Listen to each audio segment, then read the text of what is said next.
Assalamualaikum teman-teman. Halo, perkenalkan nama saya Eka Amila Widiati, biasa dipanggil Amel. Saya berasal dari SMP Negeri 12 Surabaya. Saya kelas 8 dari tingkat madya. Oh iya, gimana kabar kalian hari ini? Baik-baik ya, jangan sakit-sakit. Semoga kita diberi perlindungan dan kesehatan kepada Tuhan Yang Maha Esa. Oh iya, sebelum kita masuk ke materi, mari kita berdoa terlebih dahulu sesuai keyakinan masing-masing agar ilmu yang kita dapatkan bisa bermanfaat di kehidupan yang lainnya.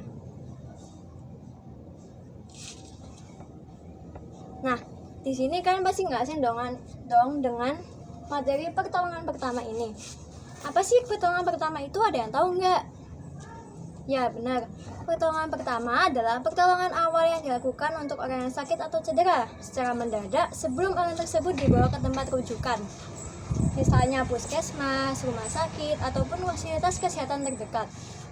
Pertolongan pertama mempunyai penolong pertama, yaitu apa sih penolong pertama itu? Penolong pertama adalah penolong yang pertama kali tiba di tempat kejadian dan dia memiliki keahlian untuk penanganan medis dasar atau kedaruratan. Pertolongan pertama mempunyai tujuan dan kewajiban. Tujuan dari pertolongan pertama ini adalah yang pertama, ada 3 tujuannya, yaitu yang pertama menyelamatkan jiwa korban agar tidak meninggal di tempat, yang kedua mencegah cacat atau misalnya luka yang membekas, dan yang ketiga memberikan rasa nyaman dan mempercepat proses penyembuhan. Kewajiban PP ada 4, yaitu yang pertama mengutamakan keselamatan diri sendiri dan orang lain, yang kedua meminta bantuan kepada yang lebih ahli, yang ketiga memberikan pertolongan kepada korban secara tepat dan tepat sesuai dengan keadaan korban, dan yang terakhir membantu pelaku PP yang lainnya. Karena saat kita di tempat kejadian kita nggak boleh diam aja dong, kita harusnya membantu pelaku PP yang lainnya agar lebih cepat. Lalu di sini kita melihat ada orang memakai masker. Nah, dia ini juga termasuk orang yang menggunakan APD. Apa sih APD itu? APD adalah alat perlindungan diri. Nah, ada yang tahu nggak apa itu alat perlindungan diri dan fungsinya untuk apa? Alat perlindungan diri kita gunakan untuk agar kita tidak tertular penyakit. APD ini tidak perlu mahal-mahal, biasanya itu ada 3, yaitu sarung tangan latex, kacamata pelindung, dan juga masker penolong. Di pertolongan pertama kita mempunyai tas pertolongan pertama, bukan namanya. Nah, di sini ada peralatan pertolongan pertama, yaitu saya ambil dulu. Yang pertama ada pinset, yang kedua ada kasa steril, yang ketiga ada bidai, yang keempat ada plester, yang kelima ada selimut, dan juga yang terakhir pembalut gulung, dan juga ada gunting kasa steril atau gunting penolong. Di tempat kejadian pastinya kita menemukan luka, dan lukanya itu pasti terbuka. Nah, di sini kita lanjut ke luka. Apa sih luka itu? Ada yang tahu tidak artinya luka? Nah, bisa jelaskan. Luka adalah rusaknya jaringan lunak, baik di luar maupun di dalam tubuh. Luka terkategorikan menjadi 2, yaitu yang pertama luka terbuka. Nah, luka terbuka ini biasanya dia itu mengeluarkan darah, jadi darah keluar dari pembuluh darah. Contohnya luka terbuka ini ada luka sayat, luka robek, luka sobek, luka tusuk, dan lain-lain. Lalu ada luka tertutup. Ini yang kedua. Dia ini udah dari namanya aja udah tertutup ya. Pastinya darah itu tidak terlihat dari dalam kulit tadi. Dan contoh dari luka tertutup ini ada memar, luka memar, benjol, dan juga remuk.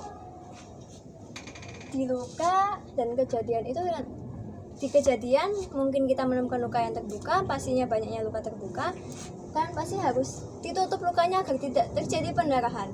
Di sini kita ada penutup luka dan juga pembalatan luka. Nah, penutup luka ini ada contoh dan fungsi. Fungsi dari penutup luka adalah yang pertama mencegah masuknya kuman ke dalam luka.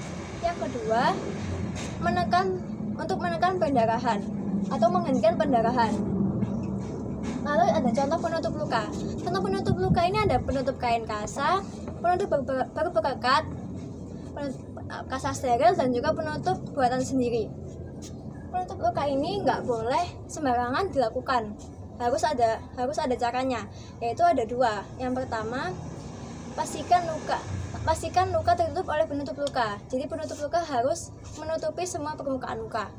Yang kedua, bersihkan luka terlebih dahulu sebelum ditutup. Kita lanjut ke pembalutan luka. Pembalutan luka ada fungsi dan contoh juga. Yang pertama, fungsi dari pembalut luka adalah penopang tubuh yang cedera, dan yang kedua untuk menekan pendarahan, dan yang ketiga mempertahankan penutup luka agar pada tempatnya. Pembalutan luka mempunyai contoh, yaitu yang pertama contohnya adalah pembalut gulung atau perban, pembalut berperekat atau plester, dan pembalut segitiga atau mitela. Di sini pembalutan luka itu ada caranya juga, yaitu yang pertama, jangan sampai dia terlalu kencang atau terlalu longgar. Yang kedua, jangan sampai ujung terurai. Maksudnya itu jadi kita harus mengikat semua pembalut luka itu tadi, nggak boleh terurai. Terus yang ketiga, kalau misalnya terjadi pada alat gerak, kita pembalutan lukanya harus dari bawah ke atas atau ke arah jantung. Lalu yang terakhir, kita melakukan pembalutan luka sesuai posisi yang diinginkan. Di sini juga ada tulisan apa yang harus dilakukan. Maksudnya itu, apa sih yang harus dilakukan saat kita menemukan teman kita yang terluka? Yaitu kita harus mengecek dulu itu luka terbuka atau luka tertutup. Nah, kenapa dibedakan? Karena memang caranya berbeda. Jadi luka terbuka itu caranya adalah yang pertama, pastikan luka terlihat.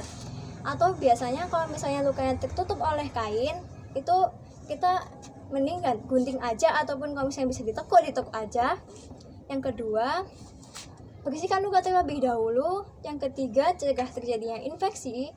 Yang keempat, lakukan penutupan dan pembalutan luka.